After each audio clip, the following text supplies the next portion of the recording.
제가 중학교를 졸업하고 고등학교 1학년에 입학하기 직전에 세계적인 한 뉴스가 있었습니다. 1974년 2월 21일에 오노다 히로라는 일본군 장교가 이 30년 동안에 숨어있던 필리핀의 정글에서 나왔다는 그런 소식이 전 세계에 타전이 되었습니다. 그동안에 그는 매일 아침마다 이 소총을 닦고 가상의 상관에게 정찰복을 하고 적들을 피해서 숨어다니고 휘어진 옷을 끼어입고 숲속에서 과일을 따먹으면서 지냈습니다. 폐잔병에게 무슨 기쁨과 평강이 있었겠습니까? 폐잔병, 정말 비참한 게 폐잔병이죠. 불안하고 외롭고 분노가 치밀고 좌절감과 자기만 버려두고 다 가버렸다는 그것에 대한 회의감에 빠지는 삶의 연속이 30년이 계속된 거예요. 이 오노다 히로라는 일본 장교를 이처럼 비참한 폐잔병으로 만든 것은 무엇이었을까요? 밀림도 아니었고 적군도 아니었습니다. 그를 그렇게 비참한 삶으로 몰아넣은 진짜 적은 자기 마음에 있는 의심이었습니다. 의심이 참 무서운 겁니다. 일본이 전쟁이 졌다고 성전국 미국이 온 필리핀 정글마다 숲속마다 삐라를 뿌리면서 숲에 숨은 게릴라들과 폐잔병들에게 알렸습니다. 그러나 그는 투항하기를 끝내 거부했습니다. 일본 정부가 나서서 그에게 호소했습니다. 나와서 투항해라. 이제는 끝났다.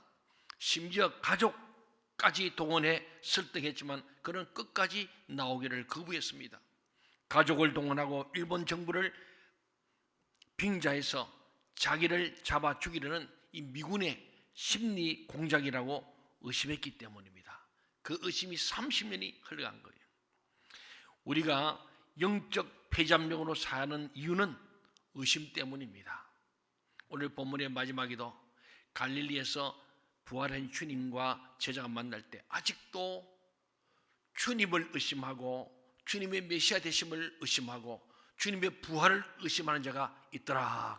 11 제자 중에 오늘 이 자리는 저와 여러분 가운데도 아직도 예수가 나의 구원자임을, 십자가의 구속의 피를 흘리시고 나를 대속하신 메시아임을 의심하는 분이 계십니까?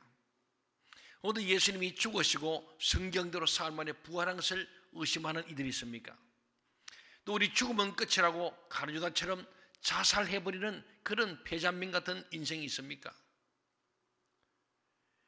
오늘 우리는 정말 예수 그리스도를 믿어야 합니다. 아멘. 그리고 그의 부활과 영생을 믿어야 합니다. 아멘. 우리가 영적인 폐잔병으로 사는 이유는 이 의심이라는 거예요. 부부간에도 의심이 있으면 불행해집니다. 어부증, 어처증은 정말 불행한 정신병이죠. 더 나아가서 우리가 신앙의 관계에서도 우리의 모든 인간관계도 의심은 많은 질병을 가져오고 결국은 영도 상하고 혼도, 마음도, 감정도 병들고 그래서 육신이 병드는 겁니다. 예수님이 지금 살아서 내 곁에 계시고 내 안에 나와 함께 계시며 나를 책임지신다는 것을 의심하기 때문에 우리는 영적 폐잔병으로 살게 되는 겁니다. 오늘 대한민국에 있는 전 세계의 많은 그리스도인들, 이미 기독교의 발상지라고 말할 수 있는 이스라엘을 비롯해서 유럽과 영국과 미국 전 5대양 6대주의 수많은 사람이 예수의 복음을 들었는데 그 복음이 점점 희미해져 가면서 의심의 마음들로 말미암아 오늘도 살아 역사하시는 주님을 말로는 입으로는 고백하는데 죽으시고 다시 살았다는 걸 입으로는 고백하는데 우리의 심령 속에 진심으로 주님을 믿고 부활을 믿고 영생을 믿는 사람이 많지 않아서 전 세계 기독교가 서서히 하향 길을 걷고 있는 현상을 보게 됩니다. 입으로 교리로 머리로 장사된 지 사흘 만에 죽은 자 가운데서 다시 살아나셨다고 고백은 하지만 그것이 나의 삶과는 아무런 상관이 없다면 우리는 지금 오노다 히로 일본군 장교처럼 폐잔병의 삶을 사는 것입니다. 장사한 지 사흘 만에 죽은 자 가운데서 다시 살아나시고 이 고백은 단지 교리적인 고백이 아닙니다.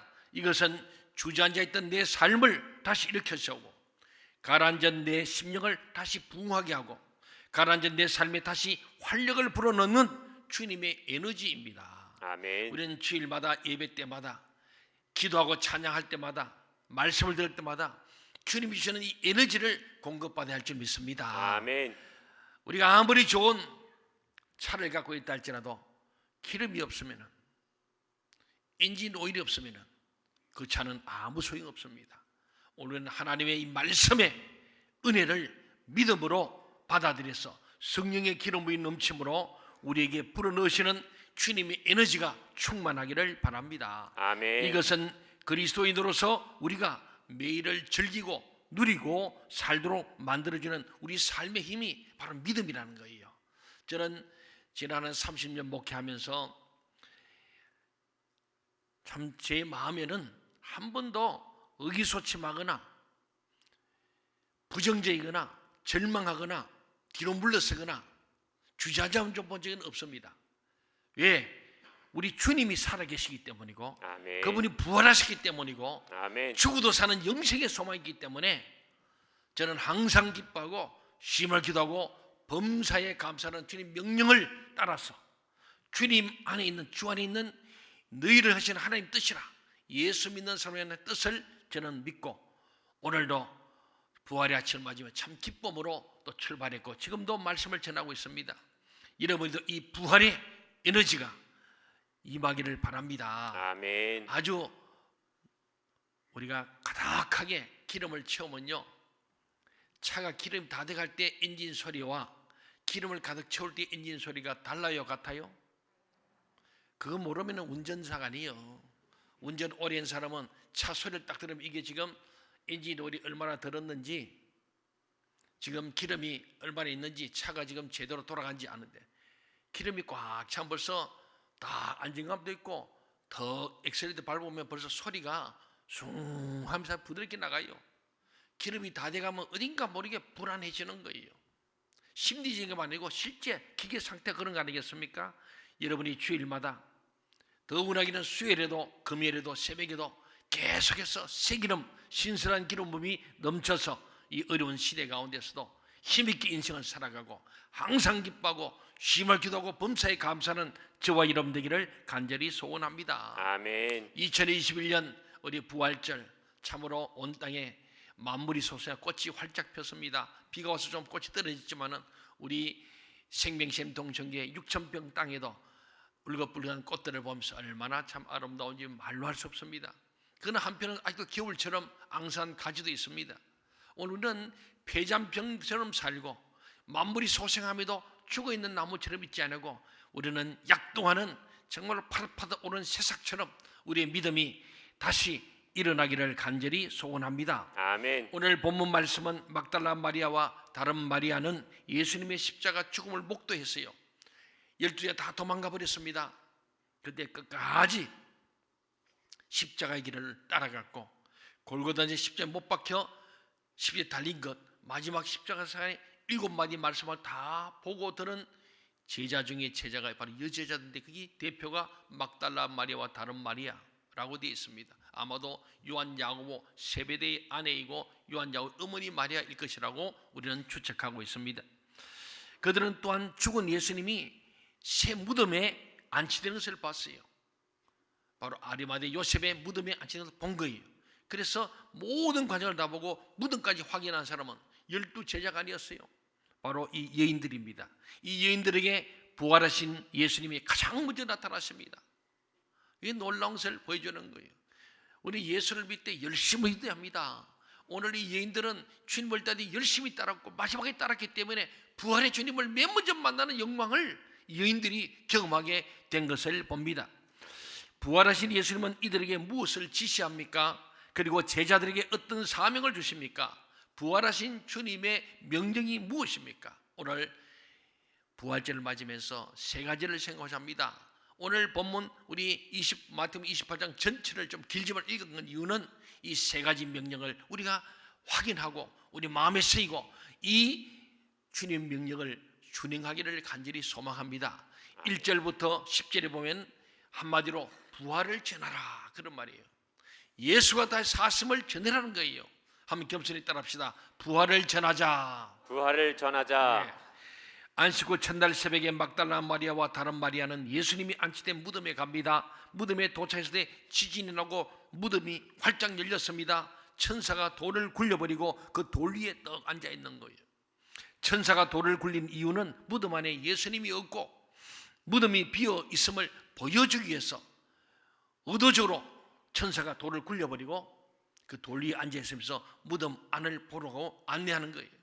천사가 여인들에게 말합니다. 두려워 말라. 제자들에게 가서 예수님이 다시 살아나셨고 먼저 갈릴리로 가시니 너희도 가서 배우라고 전해줄 것을 지시합니다. 부활을 전하라는 거예요. 예수님이 무덤에 갇혀 있지 않고 무덤 문을 박차고 나오셔서 다시 사셨다. 그럼 주님 무덤에 계시지 않고 이미 부활하셔서 무덤에 없더라는 것을 전하라는 거죠. 여인들이 제자들에게 알리려고 달려가는 길에 부활하신 예수님을 만납니다. 그때 예수님께서 빙긋이 웃으면서 막달라 마리아에게 평안하냐? 샬롬 하신 거예요. 야, 내가 죽다가 살았다. 야, 다른 지연 어디 갔냐? 너희들은 뭐냐? 이렇게 묻지 않습니다. 너 나 죽어 버리고 다시 부활 못할 줄 알았지? 뭐 이런 것도 하지 않습니다. 그냥 단도직입적으로 평안하냐? 지금 평안하니까 평안한 묻겠어요? 안 하니 그랬어요? 안 하니까 막 두렵기도 하고 막 흥분되기도 하고 그러니까 평안하냐? 샬롬 하는 거예요. 그 순간에 주님의 온전하신 부활한 주님을 탁 보는 순간에 너무 놀랍고 너무 반갑고 너무 감격스럽소. 그들은 죽으신 시신에 향유 바르고 왔는데 주님은 살아나셔가지고 멀쩡하게 앞에서 말씀하시래. 평안하냐? 샬롬을 먼저 말씀하네. 그때 얼른 엎드려서 두 여인은 한 여인은 오른쪽 다리 한 여인은 왼쪽 다리 붙들었겠죠. 두 발을 붙들고 이렇게 마태가 기록합니다. 마태가 의도적으로 이렇게 기록하는 이유는 예수님이 부활했는데 헛것이고 유령이고 그냥 뭐 이렇게 그렇게 착각한 뭐 보인 것이지 실제 아니다. 이것을 막으려고 두 여인이 직접 주님의 발을 잡고 그 앞에 꿇어 엎드려 경배했다는 거예요. 그래서 예수님의 이 육체가 다시 회복됐음을 가연설 그냥 보인 것이 아니고 정말로 실제로 영과 육 온전함을 말씀. 나중에 보면은 식사도 하시지 않습니까? 그래서 완전한 부활하신 주님을 보여주기 위해서 이것을 의식하고 마태가 기록했습니다. 여인이 만나고 엎드려 발을 붙잡았다. 그냥 유령처럼 공중에 뜨다는 게 아니고 실제로 걸으시는 예수님의 발을 붙들고 경배했다는 것입니다. 예수님은 그때 여인들에게 말합니다. 제자들에게 가서 갈릴리에서 만날 것을 전달해라. 그 갈릴리에서 다시 만나자. 그 부탁을 하십니다. 오늘 이것은 바로 부활하신 주님을 알리는 거예요. 우리는 부활을 전해야 됩니다. 이 땅 가운데 천안 오늘 나가실 때 계란 2개 주는데 하나는 자기 먹더라도 나머지 하나는 꼭 부활을 전하라는 거예요. 더 좋기는 2개 다 전하면 더 좋습니다. 부활을 이 계란은 바로 병아리가 3주가 되면 그래서 알을 탁 깨고 나오는 그 바로 부활. 우리 부활을 부활을 우리가 부활로 연결한다면은 그런 의미로 계란을 우리가 부활절에 나누는 선물이 된 겁니다. 알을 깨고 나오라. 여러분 폐잔병 같이 갇혀 있고 닫혀 있고 주저앉아 있고 주눅든 여러분의 신앙을 부활절을 통해서 알을 깨고 나오시길 바랍니다. 아멘. 언제까지 우물하는 겨울처럼 갇혀 있겠습니까? 깨고 나오는 거예요. 이것이 바로 진정한 부활입니다. 헤르만 헤세가 쓴 그 책에도 보면 그러잖아요. 소년띠의 사춘기가 뭐냐? 바로 알을 깨고 나오는 것이다. 그 깨고 나와야 진짜 인생이 열리는 것처럼 우리 신앙도 부활 신앙으로 깨고 나와야 진짜 능력의 주님의 사람 제자들이 될 수 있는 줄로 믿습니다. 아멘. 죽은 자를 부활시키는 일은 하나님께는 너무나 평범하고 일상적인 일입니다. 그러나 예수님의 십자가와 부활을 믿는 자들에게만 그 부활이 당연한 일이 됩니다. 믿지 않는 자는 부활은 있을 수 없어요. 불가능입니다. 불가능해요. 예수님은 부활하셨습니다. 이게 아멘. 팩트고 진실이에요. 팩트 이게 말이잖아요. 팩트 체크해보니까 예수님은 진실로 부활하신 거예요. 수많은 증인이 있습니다. 주님 부활하시고 40일 동안 계시면서 15분이나 사람들이 나타나서 보이셨습니다. 예수의 부활이 사실이 되었습니다. 경비병들을 세우고 돌문을 꽉꽉 막고 임봉을 하고 거기에 빌라도에게 가서 대제사장들이 마태복음 나오지 않습니까? 소문에 저 사람이 한 얘기가 뭐냐면 사흘 만에 산다 했는데 그 말도 안 되는 소리인데 혹시나 제자들이 시험쳐놓고 사흘 만에 부활했다 그럴까봐 걱정되니까 이런 유언비가 퍼지지 않도록 빌라도 총독이 경비병을 파송해 주셔서 확실하게 지켜주세요. 공적인 경비병을. 그래서 네가 그걸 알아라. 경비병들에서 경비병들을 세우고 임봉을 하고 여러 명이 지킨 거예요. 그런데 정말 주님이 이 새벽에 부활하시고 지진이 나고 돌이 굴려가 버리고 시신이 없어진 걸 보고 그 경비병들이 성 안으로 들어가서 대제사장에게 예수님의 부활 사실을 알립니다. 대제사장은 큰일 난 거예요. 야, 이거 정말 있을 수 없는 거예요. 자기들이 죽게 됐으니까 빨리 사내들인 공견 70명을 긴급 소집하여 대책회의를 갔습니다. 아, 진짜 예수가 부활한 것 같아. 이거 소식이 나가면은 우리는 죽었다 이제. 큰일 났다. 그들이 결국 고민하고 한 것은 예수님이 시신이 없애고 실제로 부활했다 그러니 이거 참 좋으나. 그래서 거짓말을 만듭니다. 그래서 그 경비원들 돈을 많이 주고 이렇게 거짓말하고 가르쳐주는 거예요. 우리가 잘 때에 예수의 제자들이 예수의 시신을 도둑질해 갔다고 그렇게 동네방네 떠들고 소문을 내달라고, 증인이 되어달라고. 이제 뭐 저기 거짓말해서 증인 돼가지고 봤다 안 봤다 막 그러잖아요. 생태 먹었다 안 먹었다 뭐 그러고 뭐 그런 얘기 있잖아요. 뭐 이게 이거예요. 이건 확실한 증거 없는데 계속 의혹만 있는 거예요. 선글라스 끼고 흰 바지 입고 잠바 입고 왔다. 그 10년 전에 그게 사실이 아니지. 근데 보면 뭐 봤다 안 봤다 하는 거 이거 어떤 조사입니까? 본인은 안 갔다 그러고 다른 사람 온 거 봤다 그러고 이런 것처럼 지금 예수님이 부활하셨어요. 그런데 이것이 알려지면 안 되니까 입을 막으려고 예수 시신을 제자들이 도둑질해 갔다고 경비병들이 봤다 못 봤어요. 이것은 진실이 아닙니다. 여러분 한번 보세요. 이 거짓말에 늘 허점이 있습니다. 여러 경비병들이 한꺼번에 다 잠들 수 없습니다. 그리고 잠을 잤다 해도 제자들이 예수님의 시신을 도둑질해 갔는지 어떻게 압니까? 잤는데 어떻게 알아요? 자면서 상황을 볼 수 있는 사람은 없습니다. 종교 지도자들은 협박까지 합니다. 이들 자식이 없는 거요. 정의는 진짜 봤어야 되는데 자기는 훔쳐가 못 봤는데 자고 나니까 없어본 거예요. 잔 것도 아니요.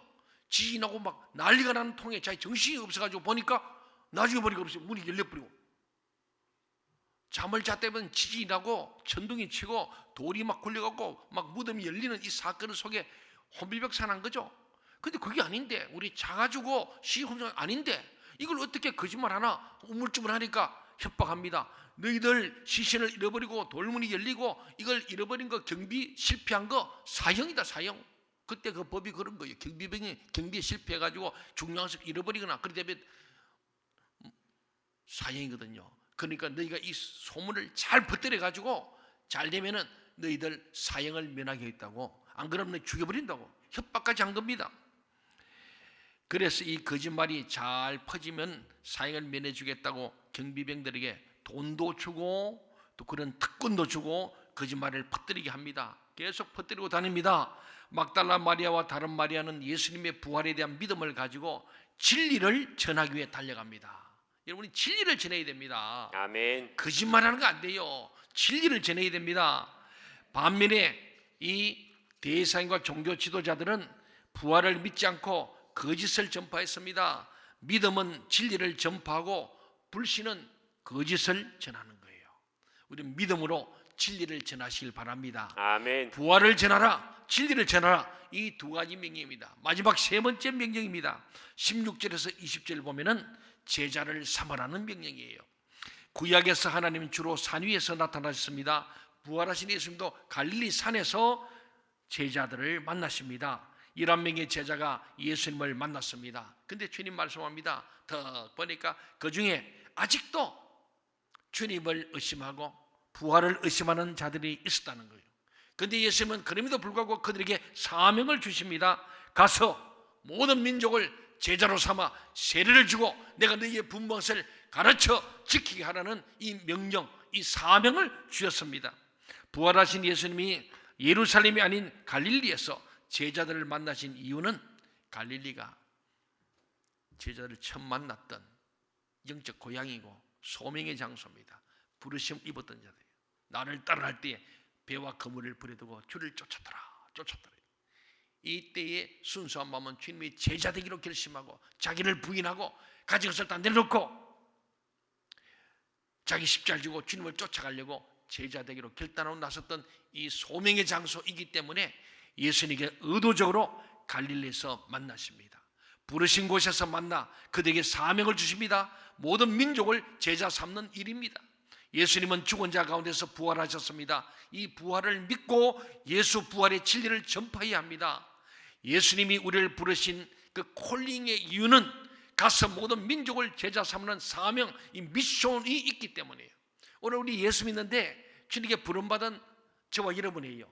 다 주님의 부르심을 입어서 예수를 믿고 오늘 예배당에 나와 예배하는 거예요. 오늘 부활절에 오신 여러분들 주님의 콜링이 있어 오셨죠? 주님의 부르심을 받은 거예요. 그래서 여러분이 그게 응답하여 예수 믿고 있는 거예요. 자, 콜링 받은 우리는 두 번째는 부활을 전하고 진리를 전하고 제자 삼는 미션, 사명이 있는 거예요. 소명을 주신 하나님께서는 우리에게 사명을 줍니다. 소명받은 우리는 사명을 감당해야 그 소명에 합당한 자들이 될 수 있기 때문에 주님은 의도적으로 갈릴리에서 다시 만나서 처음 사랑을 회복하고 영적 폐잔병이 돼가지고 고기나 잡으러 가자 하고 묶어 살려고 고기 잡고 있는 그들에게 새벽에 나타나서 얘들아 고기는 잡았느냐? 밤이 시도 한 마리도 못 잡았습니다. 주님께서 말씀합니다. 너희 배 오른편에 그물을 던져라. 던졌더니 153마리. 주수학자들은 갈릴리에 153종류의 어종이 있답니다. 그 모든 고기를 잡아서 만선을 이룹니다. 그때 사도 요한이 맨 먼저 예수님이구나. 왜? 예수님 처음 만날 때 깊은 곳으로 던져라 해서 많이 잡았던 기억이 나면서 이는 예수님이 하시니까 예수님이다. 요한이 먼저 베드로가 그래요? 깜짝 놀라 옷을 고쳐 입고는 다이빙해서 열심히 수영해 300m를 달려와서 주님 앞에 왔는데 너무 반가워서 왔는데 오고 보니까 주님 배 면목이 없는 거예요. 주님은 조반을 준비해서 모닥불을 피워놨는데 모닥불을 보는 순간에 빌라도이들의 모닥불이 생각나면서 너무 괴로운 거예요.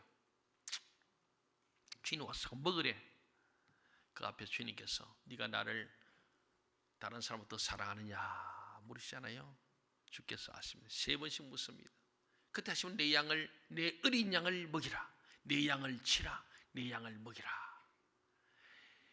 의심과 부인과 배신의 제자였지만은 정칠된처럼 배신의 아이콘은 다 어떻게 한다 그랬는데 그런 게 아니고 우리 주님 배신의 사람도 부르셨으니 다시 사명을 주는 내 양을 먹이라. 어린 양도 먹이고 양을 치고 먹이라고 말씀하죠. 젊어서는 네가 호언장담이지 이제는 성령이 내 임하셔서 너희가 내가 원하는 그 길 자기를 부인하고 십자가 지고 나를 쫓게 될 것이고 마지막에 네 뜻대로 아니라 아버지의 뜻대로 죽을 것을 예고하시는 주님의 놀라운 사명을 받게 되었습니다. 사랑하는 여러분, 부활하신 예수님은 하나님께 죽기까지 복종하실 뿐만 아니라 죽음을 정복하심으로써 모든 만물을 다스리는 권세를 갖게 되었습니다. 하늘과 땅의 모든 권세를 가진 예수님께서 오늘 제자들에게 또 제자된 우리들에게 주시길 원하시는 거예요. 예수님은 십자가의 사랑과 희생으로 죽음을 정복하셨고 마침내 부활하셨습니다. 그렇기 때문에 제자들에게 이 희생과 사랑의 방식으로 예수님의 주 되심을 전파하도록 명령하셨습니다. 예수님이 제자들에게 맡기신 중요한 사명 중 하나가 제자를 삼는 거예요. 부활을 전하라, 진리를 전하라, 마지막에 제자를 삼으라 이 말씀하는 거예요. 예수님의 사역 중에 가장 중요한 영역이 제자를 삼는 것이었습니다. 예수님은 제자들을 부르셨고 그들과 함께 하면서 계속 가르치셨고 새로운 삶의 방식을 몸소 보여주었습니다. 예수님은 제자들에게 또 다른 이들을 예수님의 제자로 삼으라고 명령하는 게, 너희가 제자 되어 제자 삼으라고 명령하십니다. 그러므로 교회는 복음을 전하는 일뿐만 아니라 전도를 받아 예수님을 믿기로 결심한 사람들을 영적으로 양육하는 것이 교회입니다. 그래야 교회가 되는 거예요. 그래서 우리는 알파를 통해서 부름받은 자, 전도된 사람들을 반드시 양육하기 위한 첫 단계로 알파를 하는 거예요. 그래서 예수님이 누구신지, 왜 죽으셨는지, 나와 무슨 상관이 있는지, 그래서 성경은 뭔지, 기도가 뭔지, 전도가 뭔지, 성령님은 정말 누구신지, 성령님 어떤 일 하지, 내게 어떻게 하면 성령 충만할까, 그래서 새로운 비전과 새로운 사명을 가지고 사는 것 무엇일까, 이것을 철저하게 우리가 배우고 가르치고, 우리가 가르치고 그것을 지키게 하는 것, 이것이 교회의 사명입니다. 이것이 교회의 가장 중요한 사명입니다. 이 사명을 이루기 위해서 우리가 먼저 말씀을 배우는 일에 헌신해야 됩니다. 알아야 면장을 합니다. 이 성경서에 있는 예수님의 십자가의 말씀을 믿어야 하고, 알아야 하고 믿어야 되고, 부활을 알고 믿어야 되고, 영생을 알고 믿어야 우리가 이 부활을 전하고 진리를 전하고 영생을 전하고 결국은 제자를 삼게 되기 때문입니다. 그렇습니다. 사랑하는 여러분, 성경의 가르침을 충실히 배우고 익혀서 지금 제자의 삶을 살고 있다면 그런 사람들은 이제는 다른 사람에게 자신이 배운 지식을 가르치는 일에 헌신해야 합니다. 다른 사람들도 말씀대로 살도록 도와줘야 되고 이끌어주고 인도하는 거예요. 그 특별히 우리 장로님, 집사님, 항존 직분자들은 일을 꼭 해야 됩니다. 그래서 열심히 배워야 됩니다. 말씀을 배워야 돼요. 알아야 합니다. 모르면 못해요. 알고 믿고 행함으로 말미암아 여러분 각자의 주어진 양떼들, 우리 셀 식구들, 교구 식구들, 교회 식구들을 잘 돌보는 거. 내 양을 먹이라. 내 어린 양도 먹이고, 내 양을 치고 내 양을 먹이는 거. 어린 양은 초신자를 말합니다. 두 번째, 내 양을 치라는 거는요, 말 안 듣는 양들은 좀 책망도 하고 바로 잡아주라. 마지막 내 양을 먹이라는 성숙한 양들, 젖도 잘 내고 턱 깎인 이 수고한 양들에게도 잘 먹이고 고루고루 잘 먹이란 말씀입니다. 사랑하는 여러분, 그렇습니다. 하나님은 제자를 세우는 우리의 사역을 통해 이 땅에 하나님 나라를 세워가실 겁니다. 제자화만이 이 땅에 하나님 나라가 이루어지는 거예요. 여러분이 제자 되어 제자 삼기를 간절히 소망합니다. 아멘. 예수님은 모든 민족을 제자로 삼아 세례를 베풀고 가르쳐 당신의 가르침을 지키게 하라고 오늘 20절 마지막 절 상반절에 말씀하시고, 여기서 우리는 영적 거듭남이 양육과 재생산으로 이어져야 함을 알 수 있습니다. 전도만으로 그쳐서는 안 됩니다. 이 사역을 하며 우리가 지치지 않을 수 있는 운동력은 예수님이 우리와 함께 하신다는 약속이 오늘 20절 마지막에 볼지어다 세상 끝날까지 내가 항상 너희와 함께 있으리라. 아멘. 이 말씀을 우리가 받으면서 내가 하는 게 아니고 볼지어다 세상 끝날까지 너희와 항상 함께 있겠다는 주님, 우린 주님과 함께 하시길 바랍니다. 아멘. 의심과 함께하고 불평과 원망과 교만과 함께하면 무너집니다. 주님과 함께하면 주님께서 에너지를 받아서 능히 제자 되어 제자 삼는 위대한 사역을 감당할 줄 믿습니다. 아멘. 예수님이 말씀하신 대로 부활하신 후에 우리에게 제자라면 어떻게 살아야 하는지 소명을 주셨습니다. 부활의 이 아침에 우리는 부활하신 예수님의 명령을 다시 한번 마음속에 새기면서 부활을 전하는 자, 진리를 전하는 자, 제자를 삼는 저와 여러분 되기를 주의 이름으로 간절히 소원합니다.